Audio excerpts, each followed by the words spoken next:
Hello mga ka-amigo, good afternoon sa inyo lahat. So dito naman tayo, nag-install naman tayo ng Ford Wildtrak. So 2019.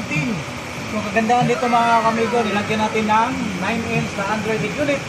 So lahat is okay. So gumagana lahat yung ano niya, yung steering control, tapos yung mga sensor gumagana, at saka plug and play tayo. Pati sensor sa reverse gumagana, pati ang reverse camera niya gumagana. So ganun yung ginagawa natin mga ka-amigo. All is plug and play. Safe yung sasakyan, walang problema kasi hindi tayo nag-splice. So ngayon mga ka-amigo, shoutout natin Lloyd Car Auto Seal. So dyan sila na-belong sa Binyan, sa highway doon sa may Platero. So visit lang kayo mga ka-amigo sa shop nila. Yun yung customer natin. So andito po yung pinaka-may-ari, siya talaga yung nagpapagawa. So actually, hindi naman niya ako na-discover sa aking vlog, pero nakita niya yung mga post ko doon sa mga Ford